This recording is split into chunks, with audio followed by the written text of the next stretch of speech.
Welcome to the parish of St. Francis of Assisi in Barbados. Today we're celebrating the feast of Christ the King.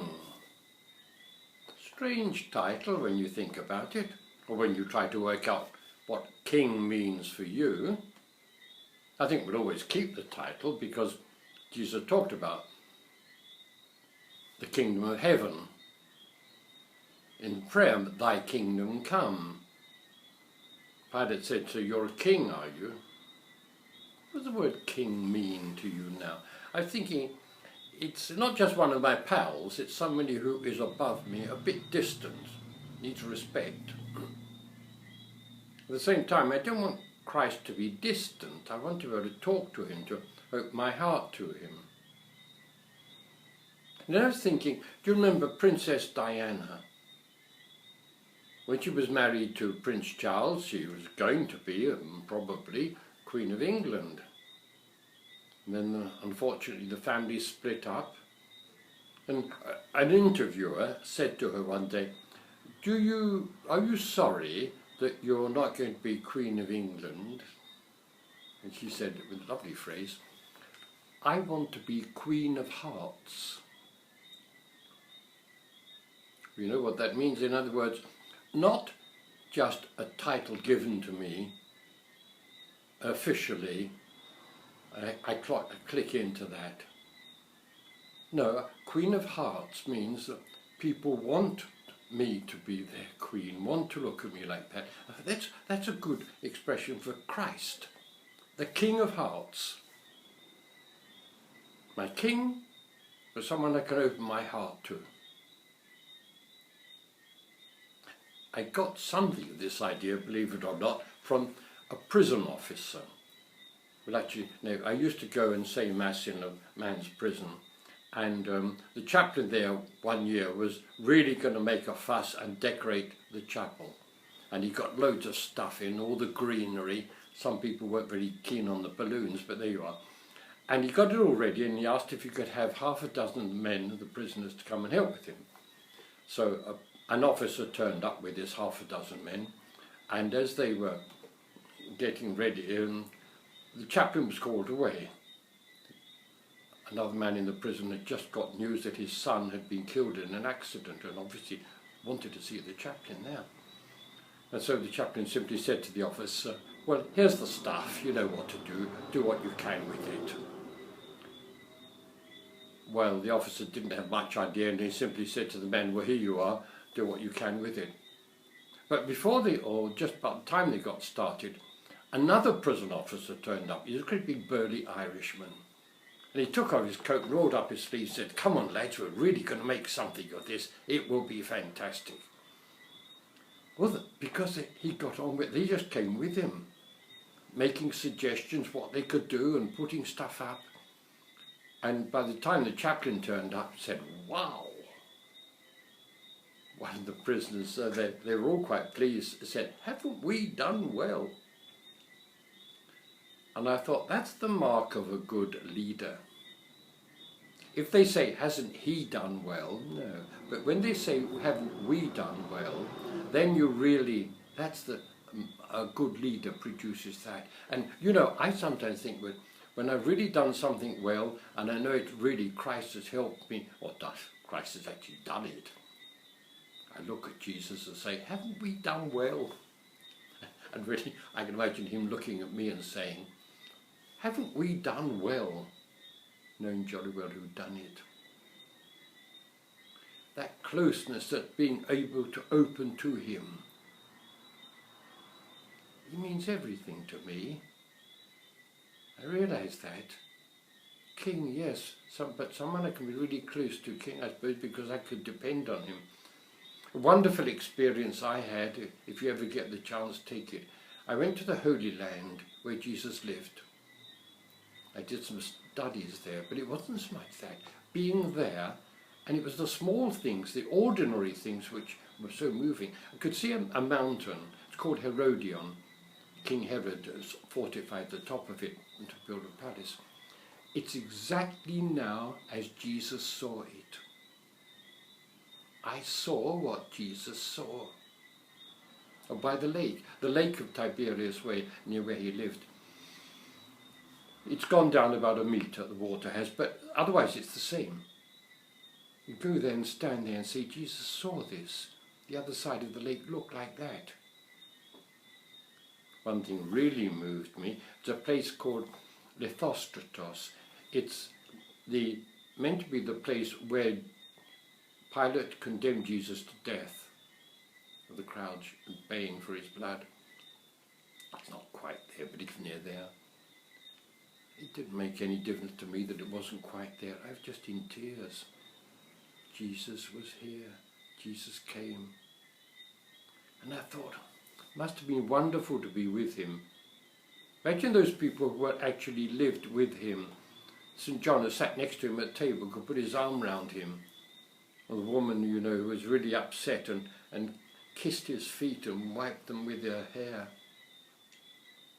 To be with Jesus as an ordinary person. But one thing puzzles me, always puzzled me. Jesus came poor. We get used to the idea, but he was absolutely poor. When a famous person has a baby, they have all the best doctors in. Jesus didn't even have a midwife. Don't know how Joseph managed. Well, it wasn't just that, okay, a one-off in being born in a shed, but afterwards, why did he have to become such a poor person? And I sort of, when I was preparing this, I said to Jesus, but why did you come as poor?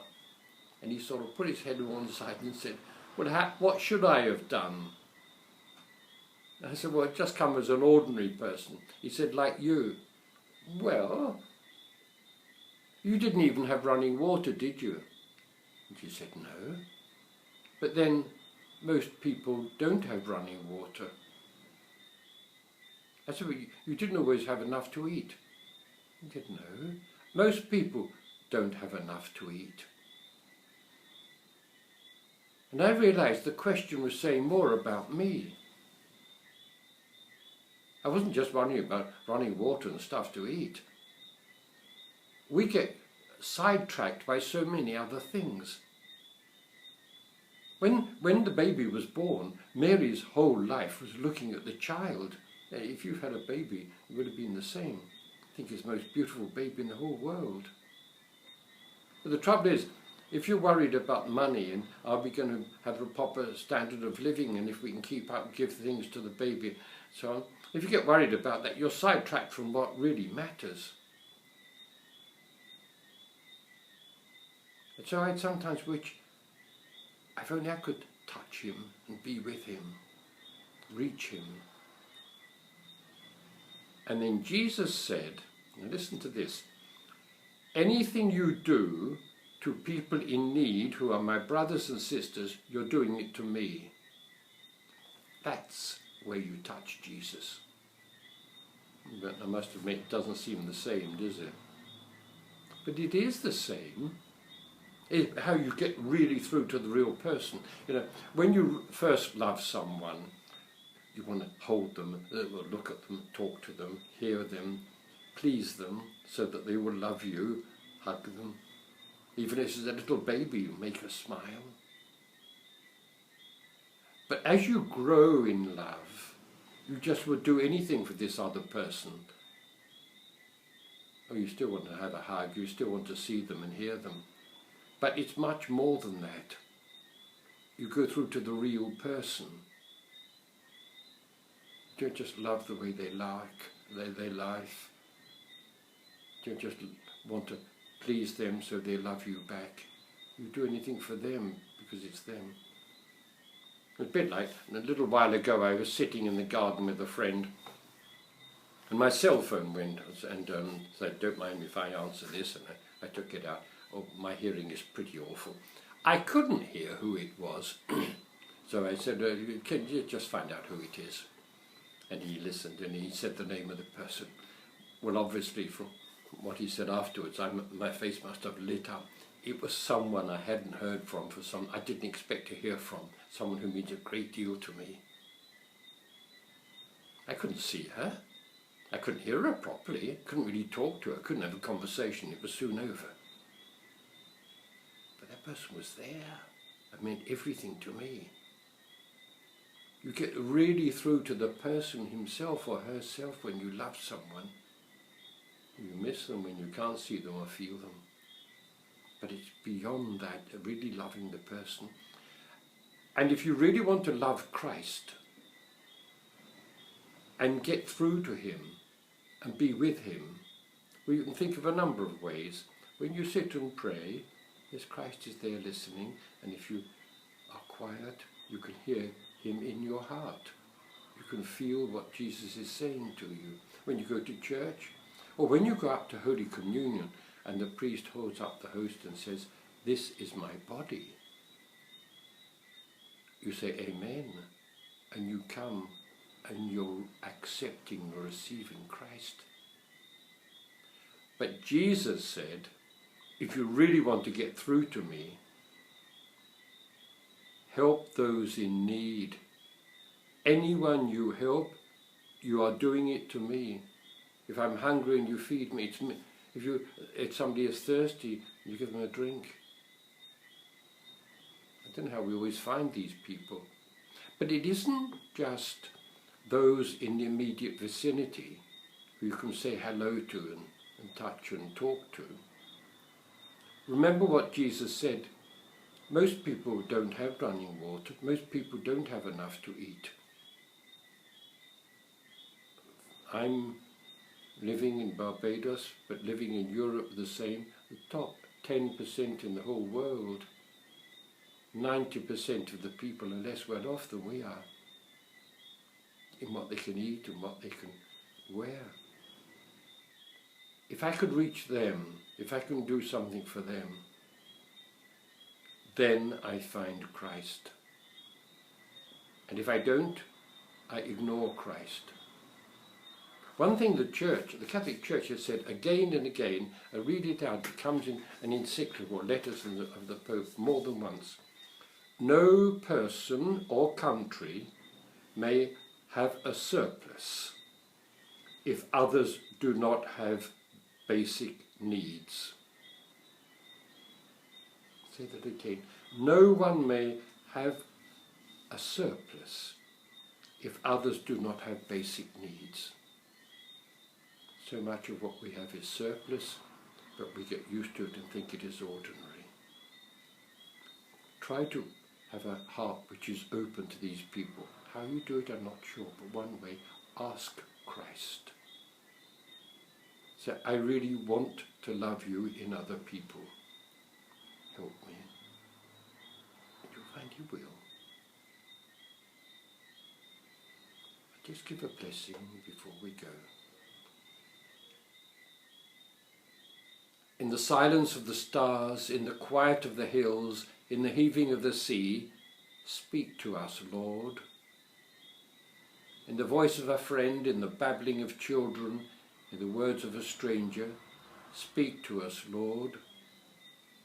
In reaching out to the poor, in reading a book, in offering to help, speak to us, Lord, for your servants are listening.